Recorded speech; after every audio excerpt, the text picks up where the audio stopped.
sur la route dans un 19 tonnes. On va rejoindre des associations de protection animale polonaises et ukrainiennes. Les assos polonaises vont dispatcher les dons aux réfugiés qui ont fui avec leurs animaux parce qu'ils sont blessés, la plupart. En plus de ça, ils n'ont rien pour leur donner à manger. Et ensuite, les associations ukrainiennes passeront la frontière pour aller secourir de l'autre côté de la frontière les animaux qui n'ont pas pu fuir avec leurs propriétaires et également les refuges qui aujourd'hui manquent de tout. En fait, on a décidé de créer une collecte parce que quand on a vu les conflits naissants en Ukraine, on s'est dit qu'il fallait qu'on agisse à notre échelle. Seulement, nous, on n'a pas de réseau dans l'humanitaire. En revanche, on s'est dit qu'on pouvait aider les Ukrainiens qui fuyaient avec leurs animaux. Donc, dans notre camion et dans la semi qui est devant, on a du matériel médical, on a de l'alimentation pour chiens, chats, chevaux également. Oui, bonjour. Oui, bonjour monsieur, un convoi humanitaire, j'ai une attestation comme quoi on a laissé passer. Ok, je suis au courant. En temps de guerre, c'est pas évident de comprendre pourquoi on va se préoccuper des animaux, mais je pense que c'est étroitement lié parce que ces animaux-là font clairement partie de la famille des personnes qui fuient la guerre. Moi, je me mets à la place de ce peuple-là, notamment les enfants dont la famille est déchirée, qui ont tout perdu, qui doivent laisser leur papa en Ukraine et en plus de ça laisser leurs compagnons, leur chien ou leur chat. Je pense que aider les animaux, c'est aider aussi les gens. Voilà, premier stop en Allemagne. Donc nos camions marchent super bien, ça se passe vraiment sans embûche la route.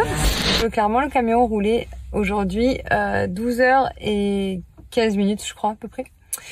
Voilà, donc on a quand même une petite mauvaise nouvelle, c'est qu'on a fait un arrêt pour pouvoir manger, se doucher, histoire de se reposer un petit peu. Et pendant ce temps, on nous a siphonné 150 litres de gasoil. Ça roupille encore un peu là-bas. Non mais regardez-moi ça.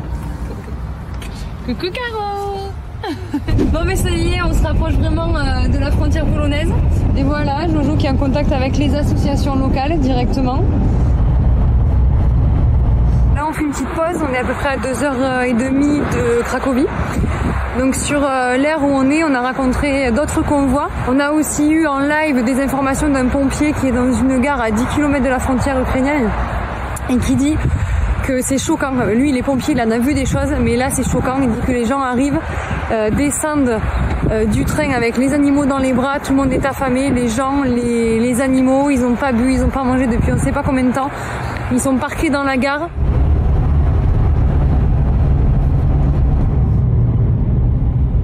Bon ben on est arrivé au refuge de Cracovie et on était vraiment attendu par le staff du refuge ici à Cracovie.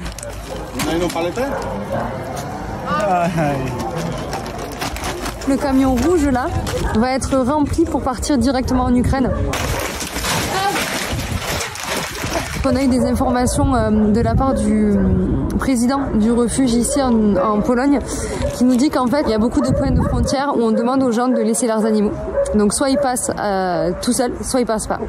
Donc il y a beaucoup de gens qui restent là-bas avec leurs animaux et donc ces dons-là leur sont directement dispatchés. C'est très compliqué d'acheminer les dons jusqu'en Ukraine, mais ils le font. C'est vraiment des guerriers. So we will take the animals here when we'll leave, but we will leave tomorrow. Okay. How many pets? How many pets? 10 pets. Okay.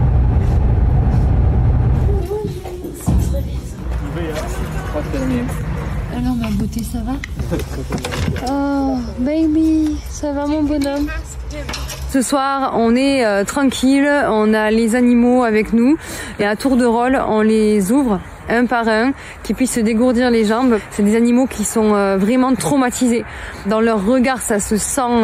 En fait, c'est des animaux qui n'ont pas pu quitter l'Ukraine avec leurs propriétaires pour certains, ou d'autres qui, avec les bombardements, se sont échappés de refuges là-bas.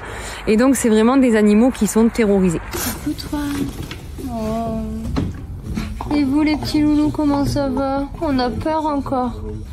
Et voilà le dernier minou. Toi, t'as un problème à un œil. Ouais. On les a bien installés de manière à ce qu'ils puissent passer une nuit tranquille. Et demain matin, on prendra la route pour rentrer. Thank you. Bye. Bye. Thank you.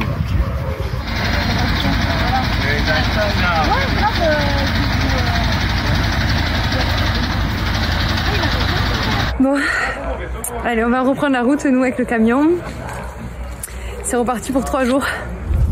Le retour va être plus long que l'aller parce que maintenant qu'on a pris en charge des loulous, on va être obligé de s'arrêter beaucoup plus régulièrement pour les abreuver, leur donner à manger, changer aussi les alaises et les couvertures dans leur cage parce que il faut pipi dedans des fois. C'est bien ma belle. Tu manges maintenant? Mais oui, t'es mignonne. Celui-ci, il supporte plus d'être en cage de transport.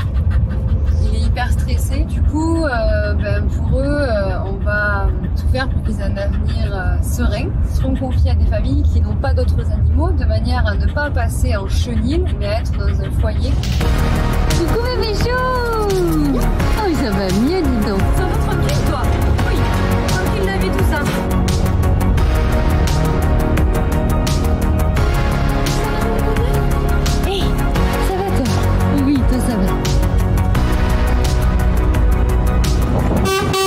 Comment ça va?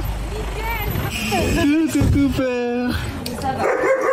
Alors. Ça y est, vous allez partir dans vos familles, hein, grâce à Thomas, de chez YouCare. Les bébés, mon Dieu, qu'ils ont peur. C'est le moment émotion. Allez, il y a tout le monde qui pleure dans l'équipe. Ça va aller. Alors ça y est, ils s'en vont avec Thomas. Alors là c'est craquage total, hein. Mais bon c'est quand même trop bien parce que c'est le premier jour de leur nouvelle vie et ça c'est notre mission en fait.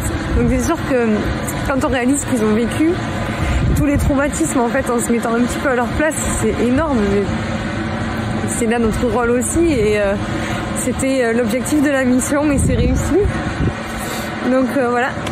C'est des larmes de joie au final parce que on sait que maintenant la guerre elle est derrière eux et qu'ils vont enfin pouvoir avoir un foyer aimant.